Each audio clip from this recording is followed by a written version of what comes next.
Here's something I learned from my mentor, Miss Beachy. She was my English teacher when I was in high school, and she had actually had my mom also many years earlier.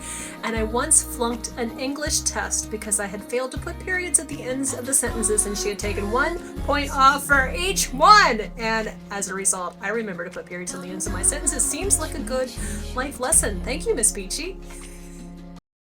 Here's something I learned from my mentor, Dale Stahl. Now, he was my pastor for about a decade, and I remember one of the things that he talked about quite a number of times was the extension cord principle, that we plug into the power of God, and that we are not complete in our calling until we are sharing what we get from God with the world. So, like, we accept the love of God and we pass that on. And the phrase he used over and over and over again that shows up in my life again and again is that we are blessed to be a blessing. And that seems like a good life lesson. Thank you, Dale Stahl.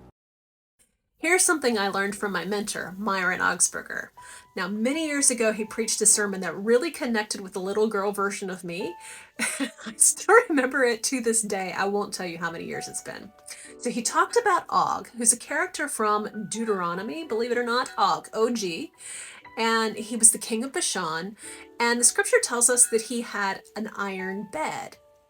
Okay, weird, right? So he goes through and he preaches this sermon. Moses brought the people out of slavery in Egypt, but Og had an iron bed. Joshua brought the people into the promised land, but Og had an iron bed. Gideon fought the fight and won the battle that turned the whole tide, but Og had an iron bed. And you get the point. It was this refrain of going through and talking about the heroes of our faith and comparing them to this dude who had this really cool thing. And it was such a challenge to little girl me and to adult me that, you know what, we can focus on owning the thing and gaining the stuff that we want, or we can focus on living our lives in a way to hopefully make a difference in the world and to leave it better than we found it. And that's a pretty cool challenge and a pretty cool life lesson. So thank you, Myron Augsburger. Here's something I learned from my mentor, Patricia Davis. She says if your stomach hurts and you don't have a virus, you're in a bad situation. And this is all about intuition. Sometimes your gut knows things that your brain hasn't figured out yet. And sometimes our brains never really get a chance to figure it out. But if your gut's telling you you're in a bad situation, listen.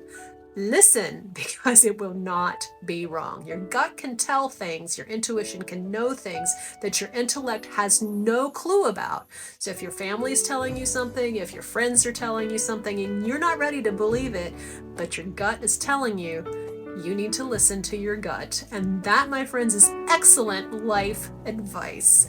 Thank you so much, Patricia Davis. Here's something I learned from a mentor. She said to me, don't draw attention to yourself. Don't distract. Wait a second, what?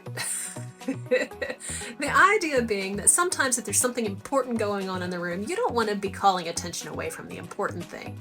Don't wear bright colors. Don't do interesting things with your hair. Don't wear that, basically. And it was kind of an interesting moment. There have been lots of those interesting moments, but here's the thing.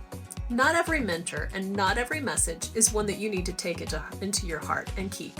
Because the truth is, we are all made in the image of God. You are, I am. And God is infinitely creative and colorful. And that means there's going to be a vast and glorious array of humanity. If we pay attention to who God is and the work that God does, we're going to be glorious and we're going to be spectacular and we're going to be worthy of attention. And that, my friends, is a better life lesson than the one I just taught. So make sure you're paying attention to the messages that are coming in, and some of them, send them right back out. And that, my friends, is a really good life lesson. Here's something I learned from my mentor, Carrie Oberbrenner. He talks about showing up filled up. And it's the idea that when you go someplace, you're not there to suck a bunch of energy out of the room, so to speak. You're there actually to serve, to share your own positive energy in the space. And I think it's really interesting because I didn't realize how often I showed up to extract something, to get something. And it's just a really huge mindset difference to show up to be responsible for my own energy, that I have worked at filling my energy before I go somewhere so that I'm not there to suck the energy out of the room, if that makes sense. So show up filled up is really great advice. Thank you, Carrie Oberbrenner.